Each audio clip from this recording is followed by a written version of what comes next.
tell me about how you got involved with the dry powder skit on Yes. Rob's album. Yes. Oh, All I right. was hoping you'd I ask me. need to hear the story from your perspective because Yeah. I heard Raj's version and now I got to hear it You know, from what Raj didn't tell you on on that Bob. thing is that I bothered Raj for like a year and a half.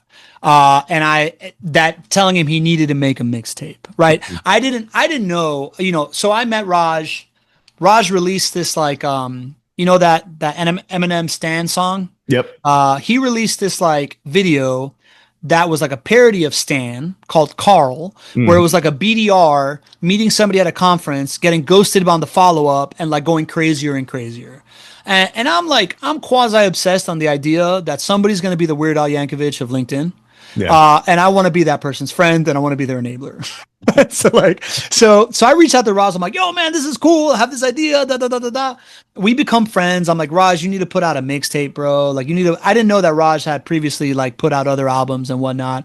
Yeah. I'm like hitting him up on the mixtape thing. He's getting hired to do like these jingles for these like these companies, and eventually he's like, dude, I need some help with editing. So like I just started kind of like helping Raj produce the things that he wanted while being like, you got to put a mixtape out. This guy called a sales rapper puts out a mixtape, and I'm like, Raj, bro, do you even how did this guy beat you to this?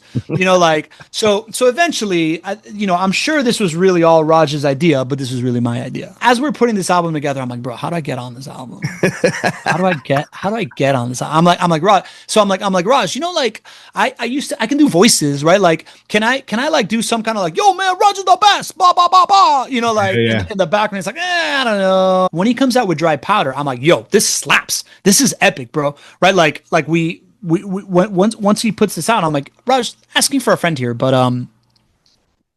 how prevalent is cocaine culture in startups? Because if somebody like hears this, Yeah. they might think you're a total cokehead. Right. Right. Yeah, dude. And he's like, no, man, dry powder is the term, right? Like they talk about that, right? Like, so like, yeah, I'm drawing out this analogy. I was like, that's cool, man. What do you think about like a skit that would kind of like set it up so that nobody thinks that you're a cokehead? And like, if they don't know what dry powder is, like it's still, they get it. It gets him in on the joke. He's like, Yeah. I don't know, man. I don't know. So then I literally just like recorded myself on the phone doing a version of that skit, me doing all the voices, send it That to was him. you doing all the voices. Well, no. I just, not the final version. Okay. Right. Like, Yeah. Okay. I just recorded like me doing all the voices. I Yeah. sent it to him, and he just responds like, "Bro, I'm dying laughing. You just made it to the album."